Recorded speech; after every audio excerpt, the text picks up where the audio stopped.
Hello everybody, I'm Paul Beckwith, and in this video I'd like to talk about a number of different reports that I've seen recently on planetary solvency versus planetary insolvency, the idea that many economists are starting to get very worried about how climate change will affect our financial world, in the decades ahead in terms of GDP, for example.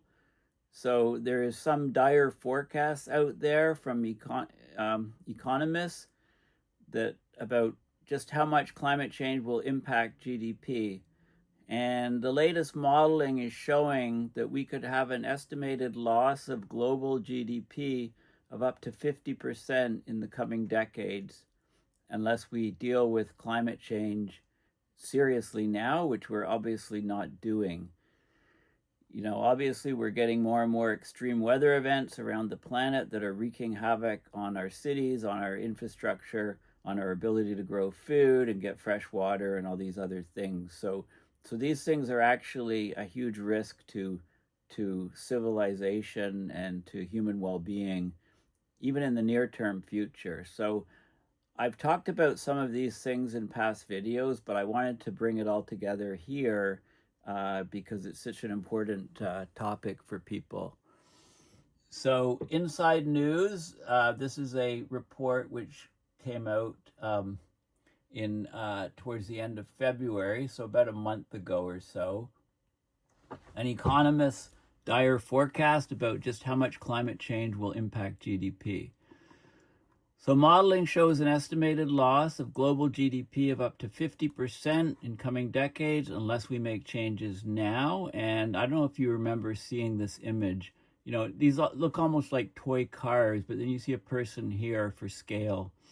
This is cars piled up in the street with other debris after flash floods hit Valencia, Spain on October 30th, 2024.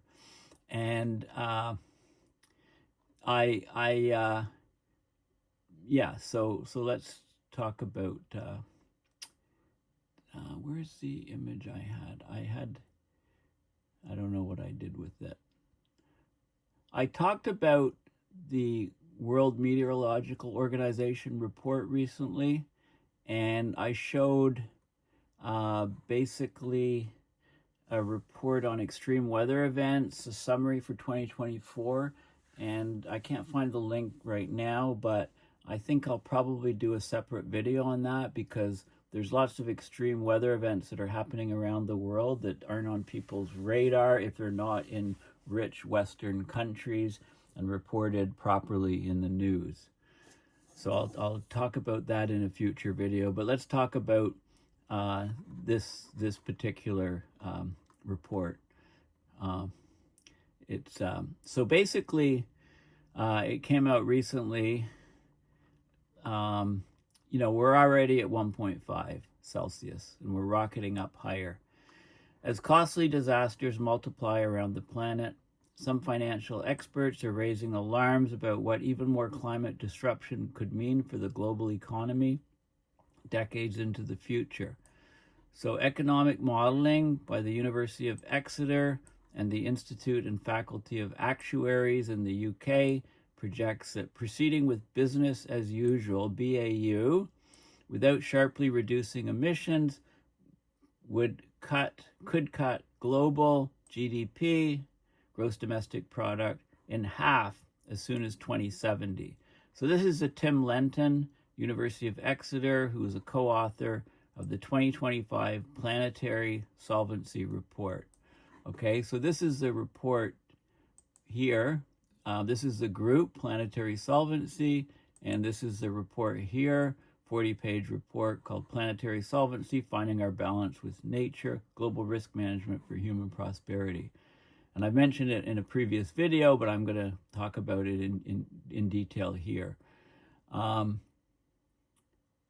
And this is actually what I was looking for. This is the Significant Weather and Climate Events 2024, a WMO report, and it goes around all the different continents of the world and talks about the extreme weather events that hit in 2024. So I think I'll talk about that in a separate video. But let's go back here. This is an interview with Tim Lenton and Jenni Doering with Inside Climate News. So the report, Planetary Solvency, it drills down and looks at the numbers in terms of the potential of climate change hit to global GDP. The conclusions are up to a 50% loss in global GDP between 2070 and 2090. It's a staggering number. It's huge, half the global economy. Why is it so high? What is at risk economically? So Lenton says, he's not the only climate scientist who would tell you if we go to 3 degrees C later this century, which is where we're heading, or even more, if the climate's more sensitive, 4 degrees, we are going to see fundamental changes in the habitability of large areas of the planet. There'd be large areas where people just can no longer live. There's going to be major social disruption, and therefore has to be an economic breakdown. You could think of it as a 50-50 chance of losing everything or having a major societal collapse. But some economists would say, oh, a 50% reduction is not so bad if we're going to be 3 to 7 times richer later this century. But that's not the way to think about it. We're thinking about a 50% chance of a loss of everything, of the economy, society's productive capability. Now, why did they focus on GDP? They'd rather have not focused on GDP because GDP is well known to be a flawed measure of human progress or utility or well-being. But given that everybody, or culture in general, seems to be speaking in this narrow economic language, if you talk about economics, you talk about GDP, right? We need better metrics, but that's the best that we've got right now. So in order to get the message across, they stress the impacts in this report on GDP, even realizing how flawed a measure it is. There's an image of Tim Lenton, University of Exeter. You can get a sense to the risks to capital and to productivity just by look what's happening today. There's large-scale withdrawal of insurance from real estate. Real estate is what props up the economy, and we saw that in the 2007-2008 financial crisis because real estate values and expectations were mispriced, so it caused a global financial crisis. And after 2007-2008, the collapse, the financial crisis, we had a recession that followed. It was pretty bad for the world economy, but we're probably heading to much worse than that. We're going to see scenarios where things could be a lot worse than that financial collapse. We're really looking at existential risks to the viability of life or the economy on this planet as we know it. There'd be a huge economic toll. So what are the climate risks? We're probably all now aware that there was a big uptick in extreme climate events. We've all seen some examples of this, maybe experienced some of these ourselves, like think of the LA wildfires or last year's flooding in Valencia, Spain. In the broader sense, we're crossing tipping points in the climate system, which would mean that we trigger a self-propelling, often rapid, hard-to-reverse change in some major bits of the climate that are doing good things for us at the moment, but will cause trouble if they tip. So that means the loss of major ice sheets, leading to much larger, faster, and longer-term sea level rise. And I showed you the impacts of present-day sea level rise on places like Alexandria in Egypt and LA and San Francisco in California. This would mean tipping the loss of the Amazon rainforest, replacing it with degraded forest or savanna, greatly reducing carbon sinks, tipping points in the circulation of the ocean or the atmosphere, the jet streams, the ocean currents, the AMOC, or both of them coupled together. So we have a big tipping point in the Atlantic Ocean meridional overturning circulation, or the AMOC. So in this report, they looked at the knock-on consequences for production of major food crops like wheat and corn or maize we'd have a 50% reduction in the viable area for growing these stable, I think they mean staple crops worldwide. So a huge food and water security crisis, like basically staggering impacts.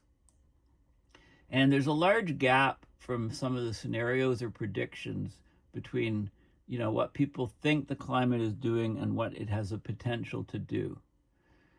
For example, the early scenarios showed that only activities in the economy that were happening outdoors could be impacted by climate change, like agriculture, open pit mining. That's a small percentage of the total economy, maybe 10%. People thought the other 90% was immune. That's nonsense. We all have to get to work. We all have to eat. Somebody's got to grow our food. You have to think of a systems analysis of how the whole system is tied together. And as the complexity of the system increases, the risks of failure also increase. A lot of the world is in denial, at least the political world, but not everybody is in denial. Public surveys across the world typically show that at least 3/4 of people think not only is climate change real and due to human activities, but that their government should be doing something more decisive about it. There's a silent majority who absolutely aren't in denial. But we've tended to perceive that climate change is due to invisible gases we can't see, the impacts unfolding over longish time horizons. So even if they're really big risks, it's not like a saber-toothed tiger running towards us in the savannah where our brains have evolved to deal with risk. Our brains are not suited to deal with long-term risks, decades out. But that's the brain we've brought in today's world with all its complex problems of our own making. There's enormous vested political and economic interests in the status quo. One should never underestimate their power. Their power is immense, and it's stopping us from dealing with these problems. Observing the political landscape, things don't look super hopeful in terms of tackling this crisis. But, you can look at the things that are positive, and that's the energy system. The cheapest form of power worldwide now is renewable energy, clean tech. It makes economic sense in over half of the world to close existing fossil fuel power stations, replace them with new renewables and battery storage. The more we deploy solar panels or wind turbines or battery storage, the cheaper it gets and the better it gets. So it's a powerful reinforcing feedback. So hopefully we've passed a positive tipping point where the transformation to a renewable energy economy is to some degree unstoppable. Although there are countries that are regressing to more and more fossil fuels. I don't need to mention them. How should we as individuals prepare? What should we know about how our day-to-day lives may change under these scenarios? It's a good question, especially if you have kids and family. The first thing to say is these climate risks are escalating. We're not sure how we're going to avoid them or that we will avoid them, but we're stronger together. We all have some agency to make changes that are going to be good for us in lots of ways. There's lots of co-benefits like clean air benefits from electrifying transport. At the same time, we can be part of the social movement to make these changes and get tipping points in human behavior. I've often talked about that. But we're seeing nasty damages now. We need to build our trust in our communities and our societies, build resilience and adaptability, capability to respond to a changing world. And, if you look into the future, we've got a lot of people would say that they're doing what they're doing now for their kids. They want their kids to be living in a future world. I mean, if you ask kids, some kids today, what do you want to be when you grow up? And they say, I want to grow up. I want to die of old age, not something like climate disruption, in a decade or two. Okay, so anyway, it's an interesting interview with Tim Lenton, who has been working on tipping points, physics and science for many years. I remember his classic paper from about 2012, tipping points in the climate system, classic paper. Okay, so 50% GDP is lost by 2070 is possible. This is a website, PreventionWeb.net, Planetary Solvency, Finding Our Balance with Nature, where you can download the report. All the links are going to be in my video description. And this is the report, Planetary Solvency, Finding Our Balance with Nature, Global Risk Management for Human Prosperity. So this was just published recently, January 2025. I've talked about it a bit already, but it's a vital report to make sure you read if you haven't. So it looks at risks, the key findings. We're part of the Earth system, which we depend on. Okay, this is non-negotiable. Our society and economy depend on the Earth system, which provides essentials like food, water, energy, raw materials. These so-called ecosystem services, including climate regulation, we can't substitute them. We have to protect them. They can't be replaced by tech when they're gone. This means societal development, well-being, prosperity, and economic health are intricately intertwined with and dependent on the Earth system.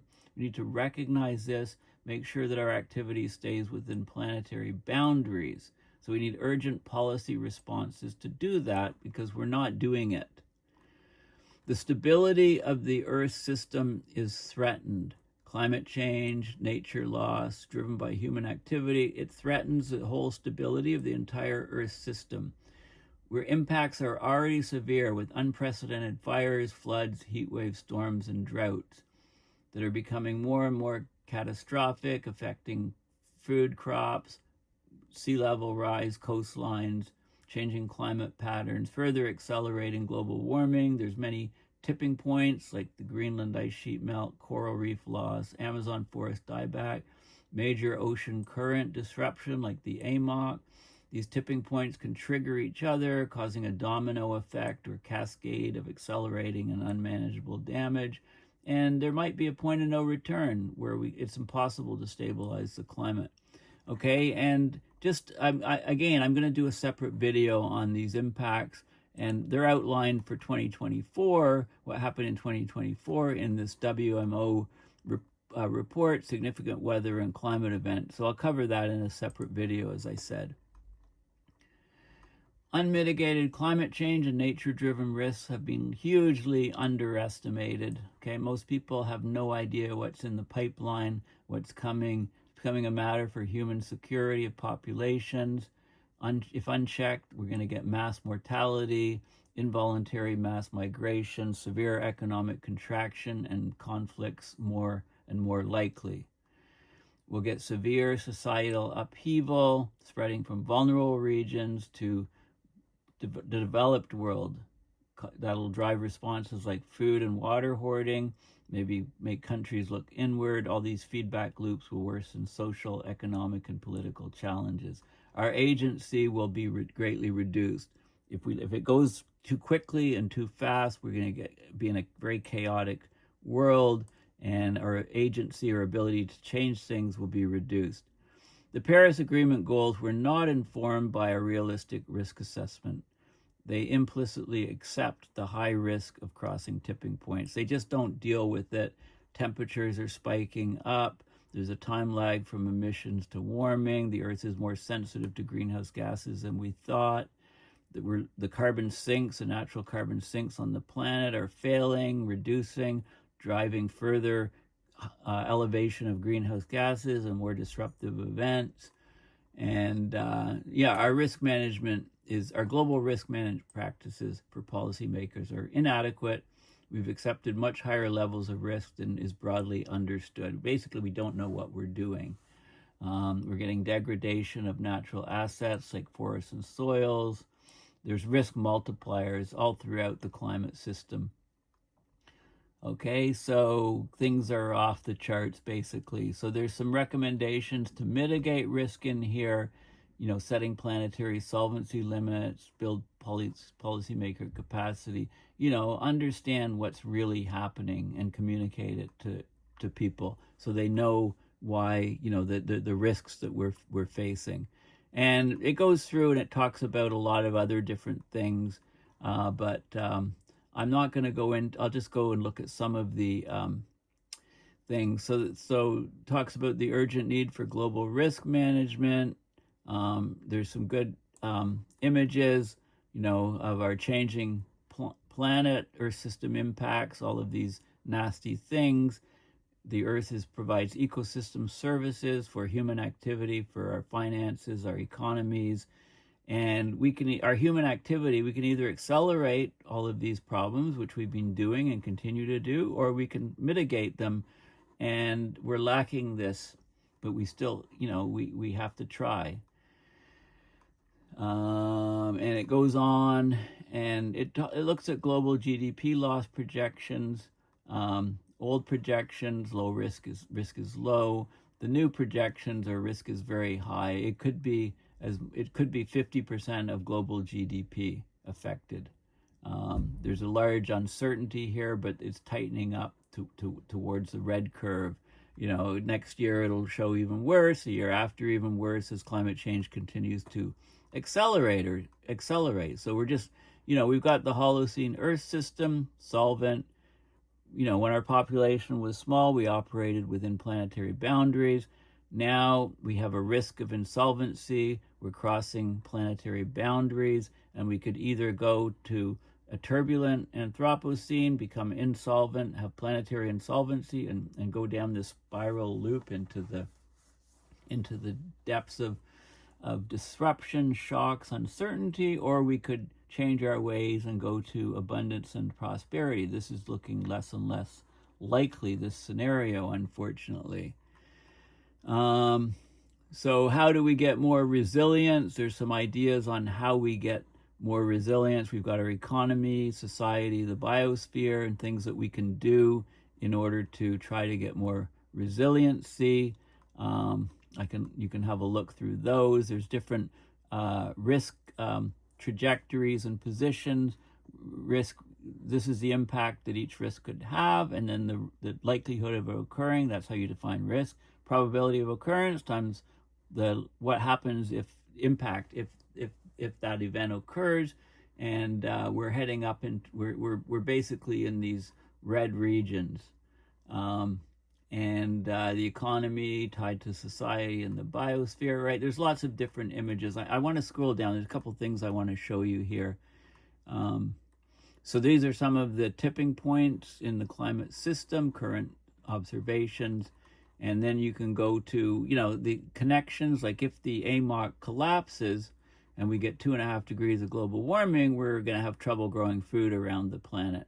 This is a change in suitability for growing wheat and maize, basically staples of food. You can see large portions of the world we lose the ability to grow food, except for maybe some far northern regions that become warmer if the soils are adequate.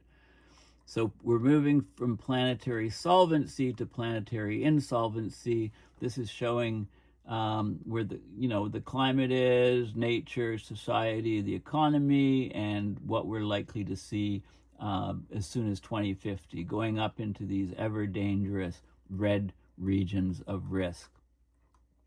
And they go through, and there's another couple things. Okay, this is in the appendix. So we can talk about the rating, extreme, greater than 50% loss of GDP, greater than 4 billion deaths, 3 Celsius or more by 2050, breakdown of ecosystem services, high level of extinctions, socio-political fragmentation worldwide, frequent large-scale mortality events. This is where we're heading, both the financial impacts and non-financial. Even this would be catastrophic, decimation, severe, limited. Okay, so, we've got to do everything we can to arrest the acceleration of climate change so we stay in the low areas, but our actions today and what we're looking at in the near-term future is we're all heading to this sort of scenario at faster and faster rates. And this is interesting here. This is urban populations at risk, greater than 10 million people in some big cities. So big cities, lots around coastlines, etc. There's a couple other. This is really good. This is a more detailed image of the interactions between tipping points on a world map. So you can see, the AMOC is the granddaddy of all tipping points because it's sort of like, if you look at this, it's the central thing. And this is showing rickety signs right now of weakening and perhaps leading to failure, and that will cascade and cause tipping effects around the whole planet.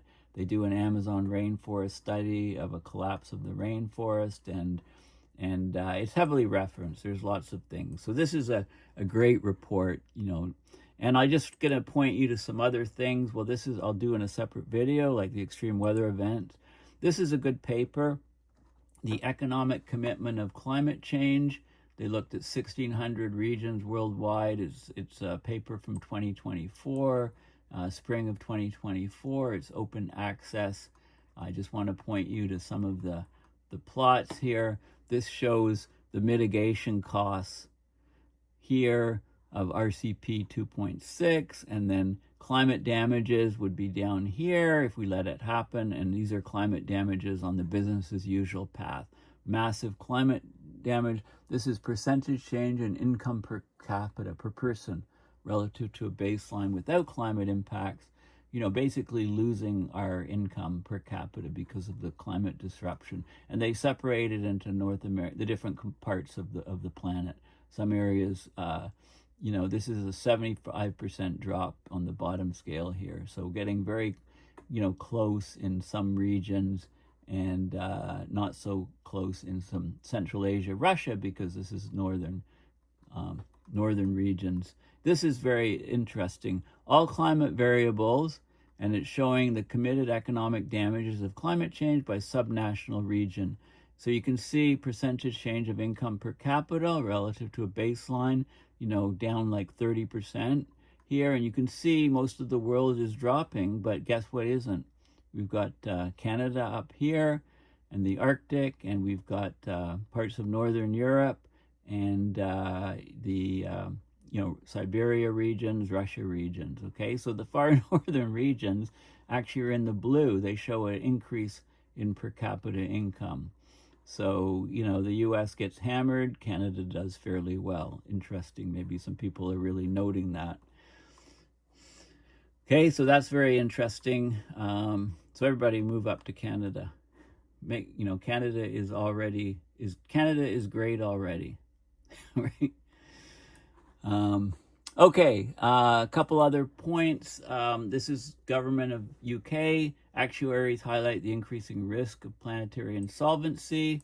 New report flaming. So this is a government site talking about the Exeter report on global climate risk management. Okay, Planetary Solvency, finding our balance with nature. They talk about the report on the UK government website. I mean, it's getting into political circles. This is a financial groups Solvency II report, which has been around for a while, and they give updates and they talk about. So this is financial. The financial world has lots of reports on solvency and threats to solvency, and they ignored climate change until recently. Here's a paper, the Solvency II Actuary. It's a It's basically a fundamental change for the insurance industry. It's from an insurance point of view.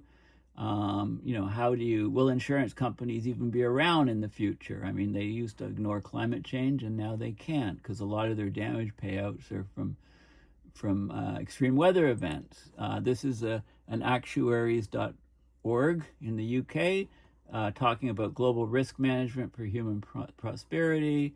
They have a bulletin comes out, digital bulletin, and they talk all about the planetary solvency, risks and recommendations. It's a national security issue. Food, water, and heat stresses will impact populations. Okay, so I just wanted to give you a wide source of information. Here's KPMG, insurance, risk-proofing the future.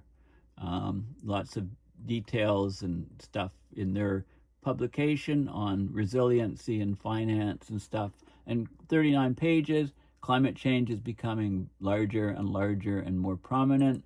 Here's another, this is an analysis of life insurers in Europe and the UK from 2024, looking at 2023 solvency.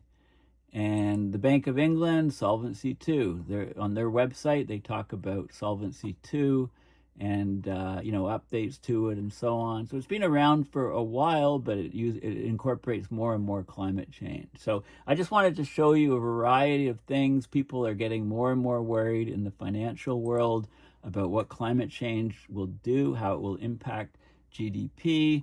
And unfortunately, all of this is being ignored right now by the present U.S. government. So anyway, thank you for listening.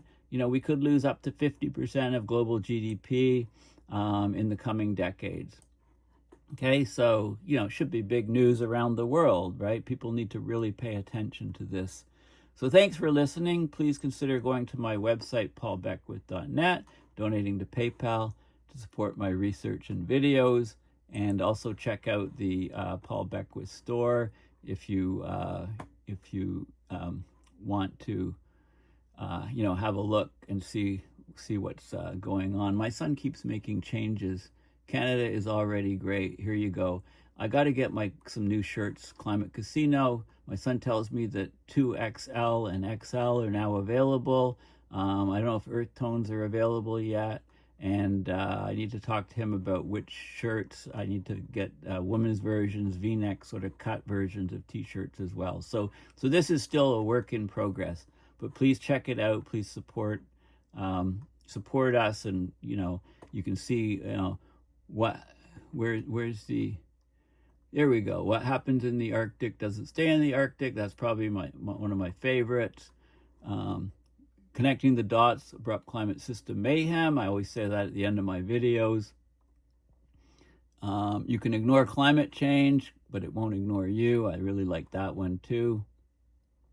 I like them all, basically. Weather wilding, whiplashing, and weirding.